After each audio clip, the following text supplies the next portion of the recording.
So we're going to talk about confidence intervals. Starting off, we're going to look at a 95% confidence interval. We're looking at a normal distribution here with unknown mean. We don't know what the mean is. However, we do know that 95% of the time, if you remember the empirical rule, 95% of our data lies within 2 standard deviations of the mean.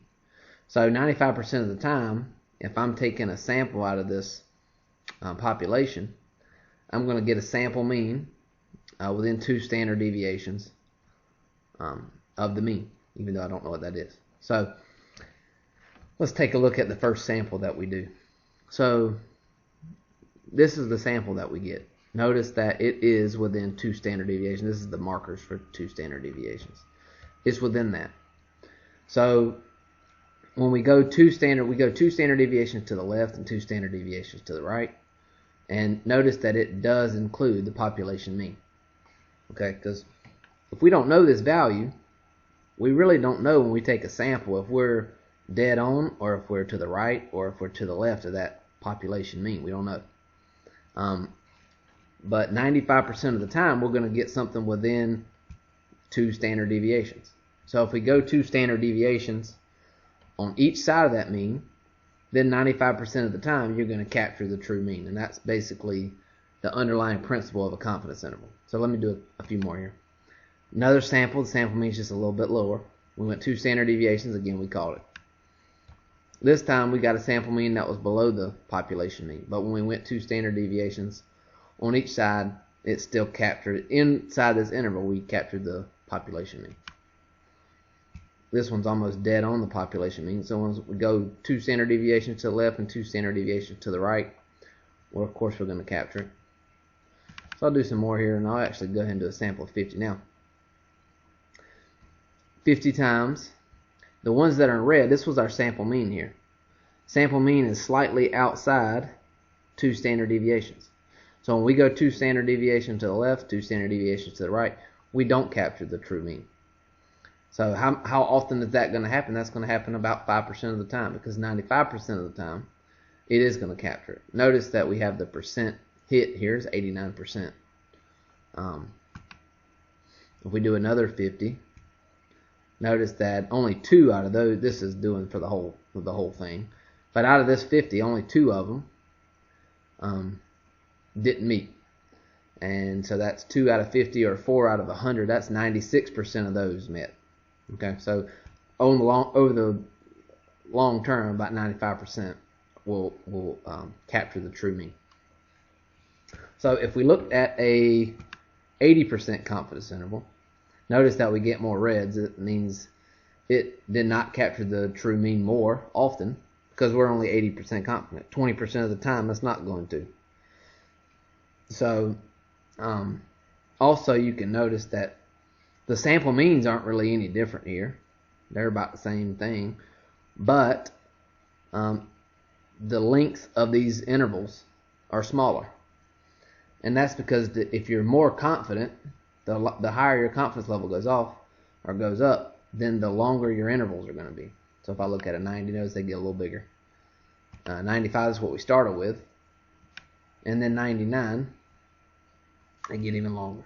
Okay, only this one sample is outside of that. Notice it's way beyond, even beyond, looks like 3 standard deviations, which is very unlikely. We know that it's unlikely to get a sample mean outside of 3 standard deviations. So only about 1% of the time are we not going to capture that.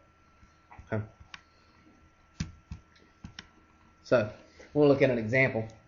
It says, assume the weights of NFL players have a standard deviation of 20 pounds. Now, going back to this, this isn't very practical to know the population standard deviation, but again, I'm just talking about the concepts here. We'll get into that issue in class.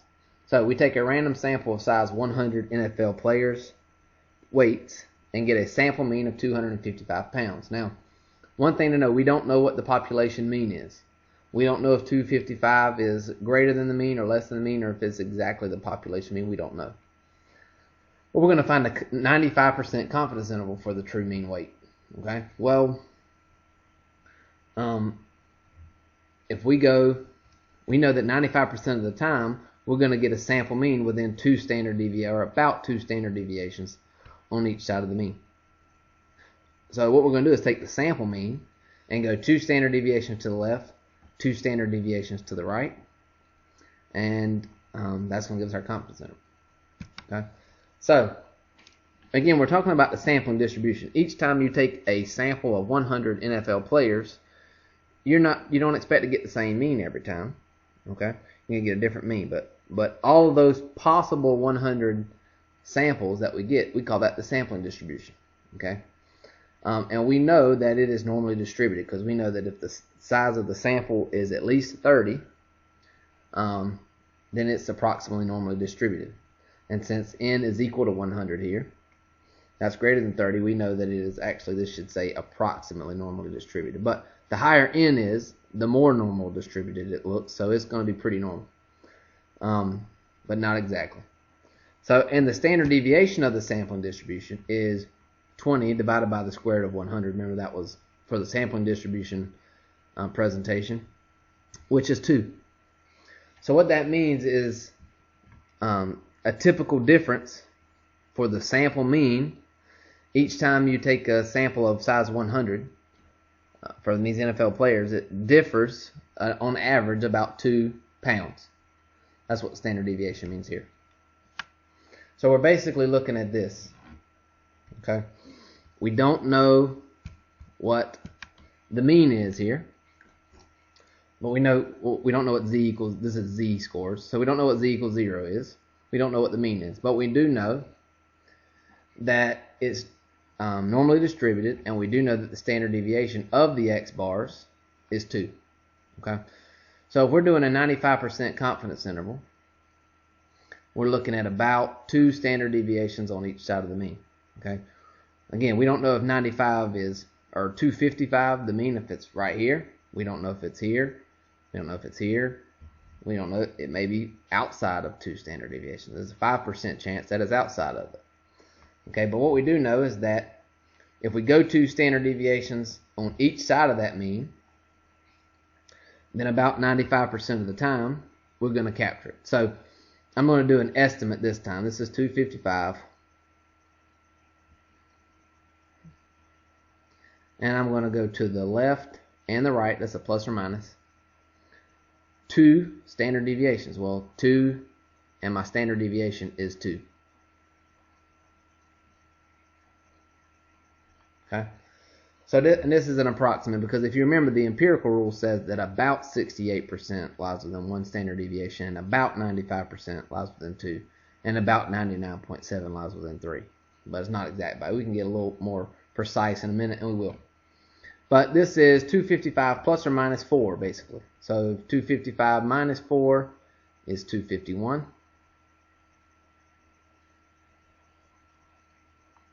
And 255 plus 4 is 259.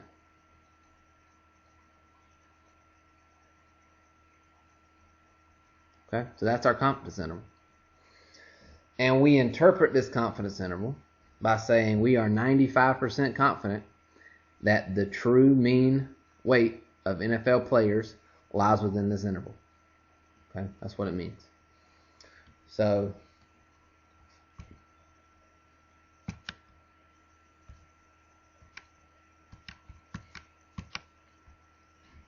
I'll also do this. Guess I really don't need the curve here. But, well, yeah, I guess let me illustrate something. So,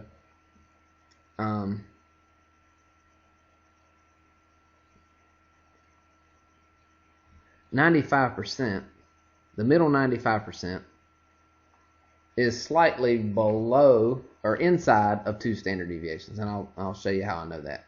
So right now, let's say we're looking for the middle 95% in the confidence interval. That leaves me with 5% in the 2 tails. That leaves me with 0.025 here and 0.025 here. Okay, so if I'm looking at, I can use my inverse norm function, which we learned when we started talking about the normal distribution. Say inverse norm, and it asks me the area to the left. Well, if I want to know this z-score, the area to the left of that is 0.025. And again, the mean is 0 and standard deviation. I'm in the standard normal. I'm losing z-scores here. So I notice that z-score is not really -2. It's negative 1.96, rounded to 2 decimal places. Okay, so I can also find this one. It's going to be the same thing, except positive. But what area is to the left? That'd be 0.975. The 95 plus the 0.025. So if I do 0.975, get the same thing except positive. Okay. So, and I'm not going to do the whole computations here, but just to understand where we're going to get these, what we call z star. So let me do this. We have x bar, which is what our sample mean is, plus what we call z star times the standard deviation of the population divided by the square root of n. Because this thing is the standard deviation of the sampling distribution of x bar. Okay, how those sample means differ from one another. So using that, we have 255 plus or minus 1.96. Now notice you don't have to do a negative 1.96 or a positive 1.96. It's the same thing because you got plus or minus. And then our standard deviation was 2. So I guess I would say this is the more accurate confidence interval than the one before. We had 2 here before because it's roughly 2 standard deviations on each side, but this is a more accurate answer. Okay, so once you get your confidence interval, every time you do a confidence interval, I'll go ahead and do this on the next page. Every time you do a confidence interval,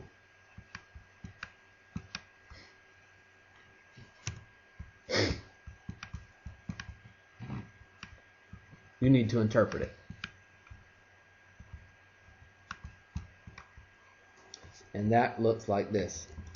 We are 95% confident that the true mean, and whatever your parameter is here, when I mean parameter, I mean we might be talking about the population proportion. If you're talking about that, then you want to say we are 95% confident the true proportion.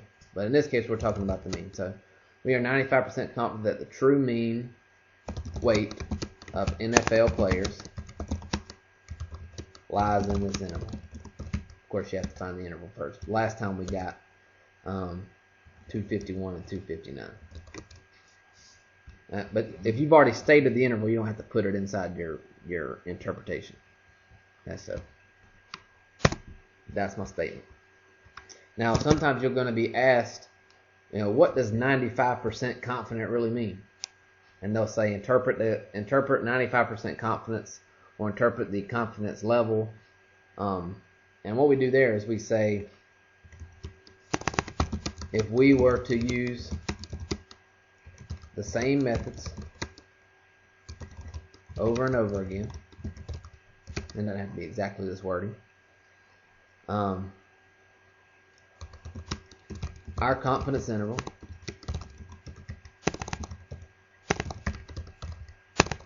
will contain the true mean 95% of the time.